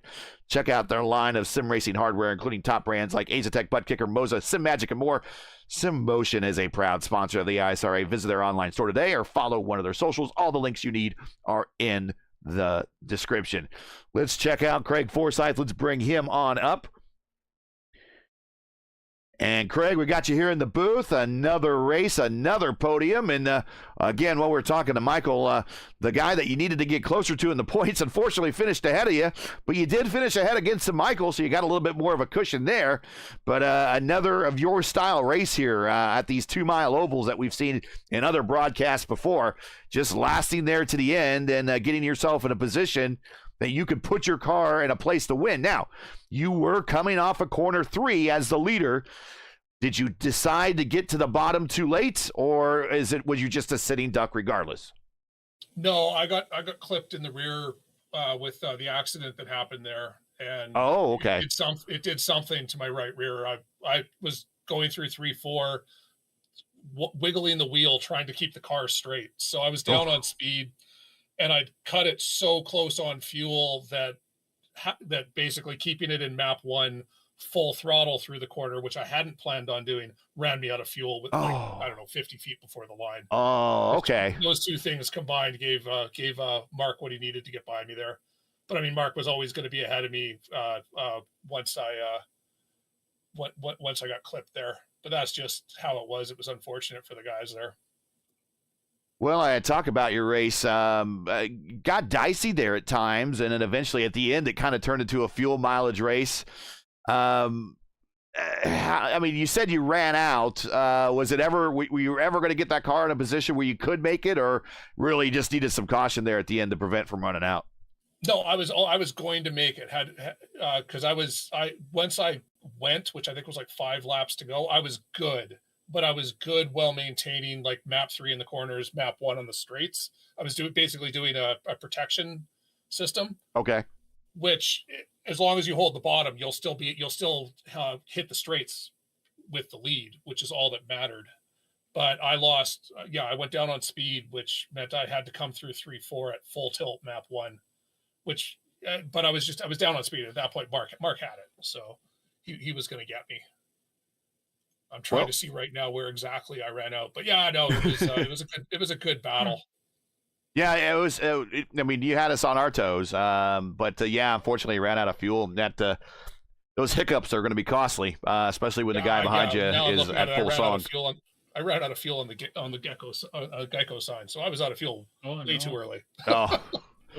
Well, I mean, you still brought it home second. A good point stay in the championship. You're in a position now as we reach the halfway point of the season that you're in a good position for the second half of the season at the top of the standings. So you got to look forward to that. And not a bad day overall. I think you're going to get a win still sometime in the future. So I don't think that there's too much to be depressed about. But I think everything all in all is pretty good for you. Oh no, I am ecstatic for this. This is a good. I mean, as I say, this is a pack race, fuel save race, and if when you're amongst the guys that have made it with the fuel save, it's a roll of the dice where you're going to finish, right? So you just got to be in the right spot at the right time.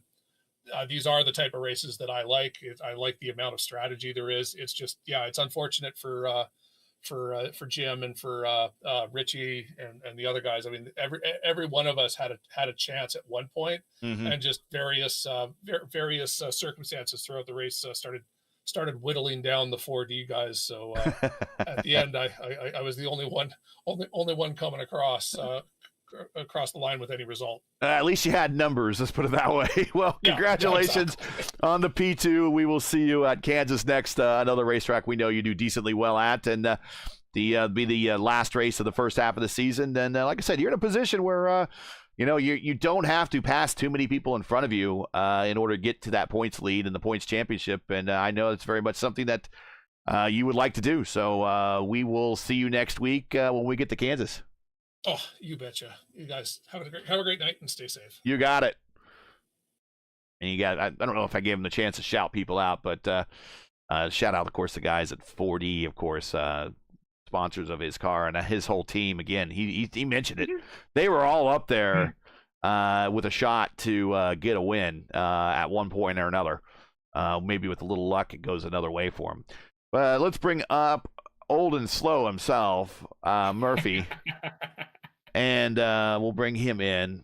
And here he is, Mark, once again, old and slow, but manages to get to the finish before everybody else. And because you're older and slower, I guess that makes you manages to save fuel. And those critical drops there at the end has allowed you kind of to get around Craig and pull away, and to get the win, second win in a row here in the series, my man. Yeah, hey Gary, before we go any further, do me a favor, brother. Put the camera on the car right now. Put it on the car right now. Don't show this interview mess. Or show the interview thing. Put it on the car right now, man. I love where it's parked. I love coming to Fontana. I love going to Michigan because you get to go. Those two tracks in Phoenix are the only, and it's bad Phoenix at that, are the only tracks that you actually get to go to victory lane, and I'm here for it. I had to coast there. I ran out of gas about 100 yards past the line, but man alive, what a race. This was a race where being old and slow was an advantage. I wasn't fast enough to burn as much gas as them guys up front, so I figured I better save it. And my goodness, I looked down at the dash with 2 laps to go, and I went, I've got 1 gallon of fuel. You burn half a gallon at full chat. I'm going to turn this baby up and go for it. And then I saw whoever it was it Kirby or who was it that passed me and Clindy on the high side and relegated me to the second row? Who was that? Kirby, I think so. Kirby, I think it was Kirby, yeah. Kirby. So I got past and I was like, all right, well, I'm not that good at saving fuel, and I'm happy to run fourth, and that's fine. And I saw it in front of me. That's exactly right. And I went, now, wait a minute, it's the last lap. They ain't going to throw the caution on the last lap. And then I immediately thought, well, Craig came in at the same time I did. So he's fighting the same fuel issues, and he's been ahead of me for the entire time. And I apologize, my internet's probably playing up. But, yeah, it is. It is. Let me get my screenshot for Jesper, and then I'll shut the stream off. But no, I mean, I knew Craig was in front of me. My next thought was, is Craig gonna run out? And because he had stopped at the same lap that I did, and Craig was ahead of me the entire run. So I thought, does Craig have enough fuel? And then, I knew he was going to go for the bottom, and I knew he was going to go for the apron. So your only chance there is to back it up a little bit and try the slingshot. And I got that set up. He went down to the apron, and then I saw him slowing down. I'm like, that son of a gun's out of gas. And sure enough, he was out of gas. So, my goodness, I feel so bad for Clindy, though. He drove such a great race. He drove with as much guts and brains as anybody, and I feel so bad for that guy because he deserved to win this tonight. And I feel bad it's not Kyle Clinmore sitting in victory lane, because it should be. Yeah, he is. Unfortunately, he's going to lose probably. I don't know. We'll see when the points are updated. That's what we're waiting for, and I think Rigney's having some Not issues. yet. What's that? Not yet. Not yet. I think he's having an issue trying to update the points. But he, started off so well, and it has 2 wins, but it seems to be feast or famine for him, either getting the victory lane or not getting there at all. Whereas you're a little bit more consistent, and it seems to be rewarding you. 2 wins, and dude, you finished ahead of everybody that you needed to, and you were 14 ahead of Forsyth coming into this race. You're going to be even more ahead when we get the new points in here, because you finished ahead of Forsyth, who's in second, who finished second today. You finished ahead of Goodman, who's in third, who finished third today, and Rigney, who's in fourth. And Rigney, unfortunately, finished in 11th today. So you're extending your lead over everybody critically in this championship. You're reaching the halfway point. So now you're looking at the downhill run on the second half of the season, where you need to start defending this lead of yours. How are you feeling coming into this second half of the season, looking at this upcoming schedule, and also knowing that a lot of these guys that don't race these cars very often, like your Kirbys, like your Hayeses, like your Goodman, they're getting more and more, as I always say, iron sharpens iron. They're getting more and more laps, and their racecraft is improving week by week. I think, at the start of the season, with the rules as they are, with no drops, and knowing that I was always going to miss Motegi, that the championship is probably out of the question, I figured I would have to have a 50-point lead in the thing going to Motegi to even have a shot, and that's not going to happen. And look, that's all the credit to Mike Rigney, because those guys may not race this car a whole lot, but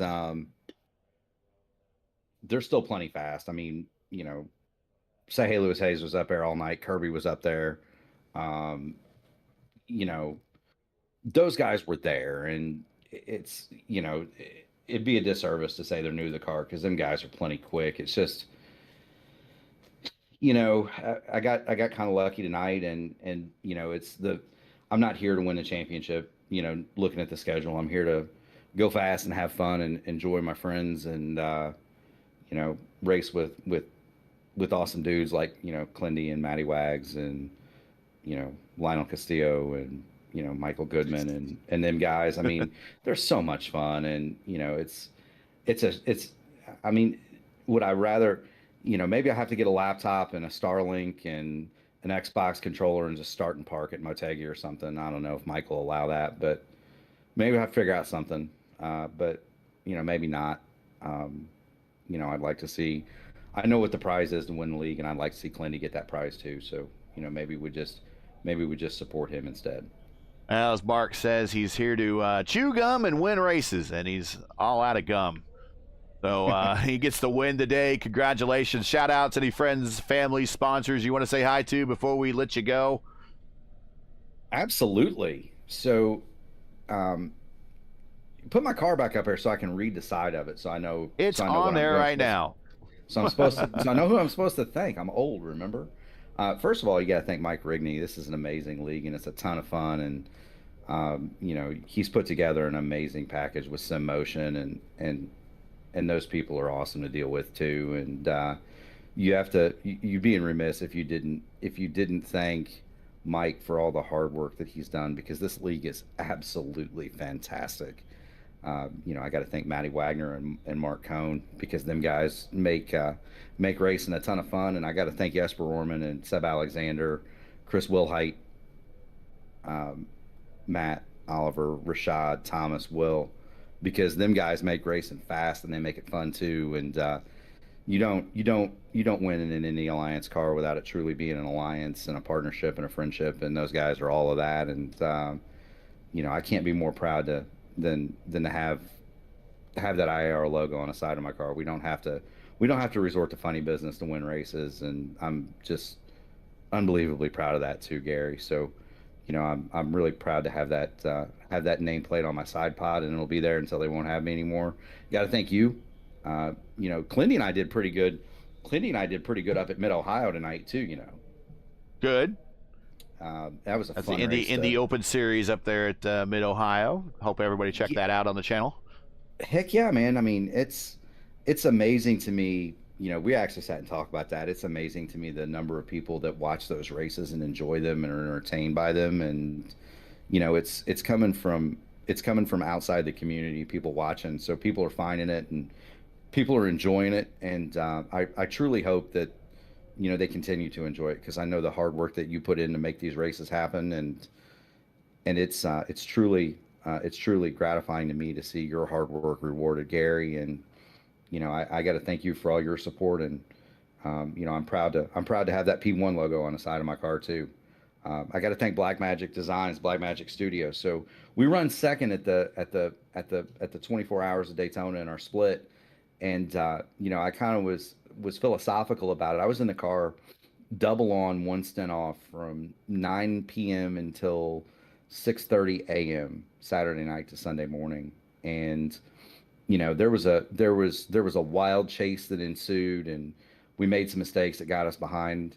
At one point, the Cadillac was backward through the grass. At another point, I was pounding the steering wheel because I got us a speeding ticket. And at about 4:30 in the morning, Andy Dunwoody was playing mariachi music, and I was passing GT cars in the grass. So, it's not about winning or losing that race. It's about the teamwork and the fun and the camaraderie. And you take away from the 24 hours, hilarious voicemails to Colby Pierce at 3 in the morning.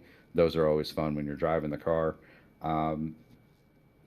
Your Australian teammate blasting another competitor as a Muppet, which is also hilarious when you hear an Australian guy call somebody a Muppet.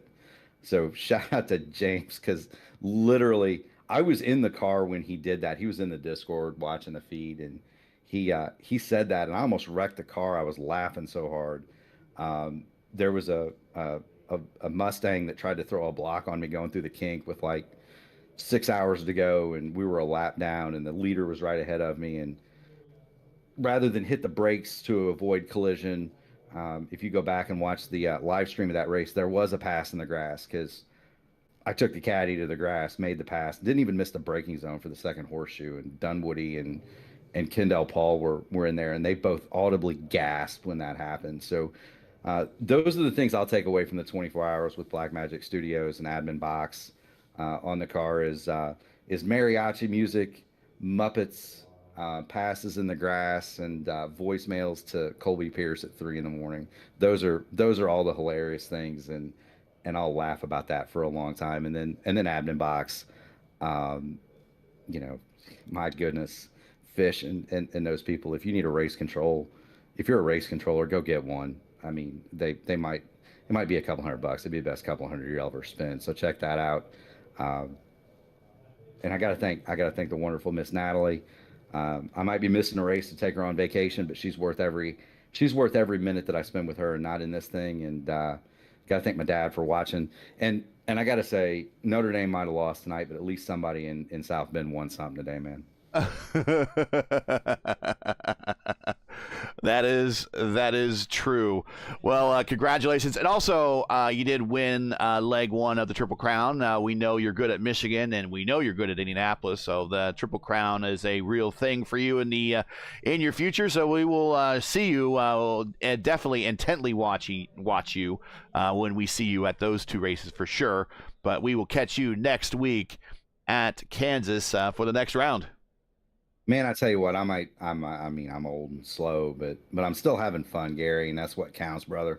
And we're gonna keep having fun, man. This has been a wild ride for the last about 6 weeks in these leagues. So, if it's not tonight in this one, it's tomorrow in Area 51. I can't seem to get anything going in the officials, but man, when it comes to these league races, I seem to be in the right place at the right time, and let's just keep doing that. You know what I mean? Let's keep doing that. Let's keep parking this red, white, and blue IR car right here. Fair enough. We will catch you next week at Kansas. Yeah, brother. Thank you. All right. He was like the Energizer Bunny on that one. He just kept going and going and going. But hey, a happy guy with a big happy win, and now he blows out. There he goes. He leaves and then comes back. But final thoughts from you, Lewis. Very typical Fontana race. A lot of fun. And once again, came down to the end, but it looks like it wasn't really a race to the end necessarily. It was more of a race to the last few drops of the fuel tank. Yeah, it's pretty entertainment at the end. Really, really good race today. I thought I thought Clendy is gonna be the one to win the race. I really thought it's gonna be win the race because I told you when it about the green flag, I said it doesn't matter which position you are or whatever has happened. The most important is gonna be what happened on the end. And almost Clendy with one lap down, almost one lap down, won the race. So it's very important these races and these conditions. So Murphy won the race means is one of the candidates to be the Triple Crown. Yeah, Triple Crown, yeah. Championship. Yeah, so championship is not updated yet, so it should be next week. Gonna tell us about what is happening with the championship, but for sure Murphy is a leader for so far, and also Forsyth and Goodman. So I think I'm gonna say the guy on the race, these two guys on the race is Pat Armstrong and Louis Hayes. So these two guys went back to the front. One of them 21, another one started at 23, and they finished on top 5 today. So pretty good for them. And Kansas, I don't know if it's day or night. If it's day, it's gonna be difficult. If it's night, I think it's gonna be. I think it's day. I think it's Is it day? Yeah, Well, we'll double check the it's gonna schedule be here. tough. It'll be in the It's gonna be schedule.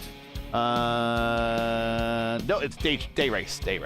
So it's gonna be tough race over there. So good for have this championship with 75% of the fuel, because it's make the strategy and our job much interesting than with 100% fuel with just only 1 stop and a half or maybe 2 stops, and that's it. So that's a good thing. Good job for everyone, and see you in Kansas. All right, so that's it for tonight. Once again, your podium from California is old and slow himself, Mark Murphy, the Murph, with the win. Second win this season, second in a row. Craig Forsyth second, and Michael Goodman third. And we are going to see Forsyth and Goodman in Victory Circle at some point this season. That is for sure. Join P1 again next week as we reach the midpoint of our schedule for round 7 of the inaugural season of the SimMotion ISRA Open Wheel Series as the teams of drivers head to Kansas Speedway. Coverage begins around 9:30 p.m. Eastern Time. Again, it's 9:30 p.m. Eastern. Remember, all new league, all new season, all new time for the channel. So as always, for the correct broadcast time in your area, you can find everything right here at YouTube at youtube.com/P1 Broadcasting. Now, as you know, the YouTube algorithm game is not an easy one, so please help support P1 with the weekly grind. Leave a comment below.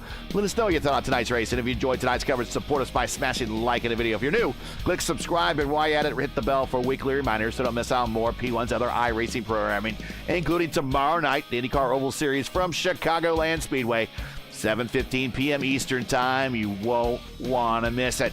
The ISRA is sponsored by SimMotion. SimMotion is about sim racers taking care of other sim racers. That is their mission. With over 50 combined years of experience in the community and industry, SimMotion is your one-stop strategy for everything you need for sim racing. Whether you still have your rookie stripes or you're a grizzled veteran looking for that next upgrade, check out their line of sim racing hardware, including top brands like Azatek, Buttkicker, Moza, SimMagic, and more. SimMotion is a proud sponsor of the ISRA, and you'll want to visit their online store today or follow one of their socials. All the links are in the description. Track cams for this race are provided by Whiplash SimCams. Get the most out of your iRacing experience with Whiplash SimCams. To learn more about Whiplash, like them on Facebook or follow them on X or Instagram. The links are in the description.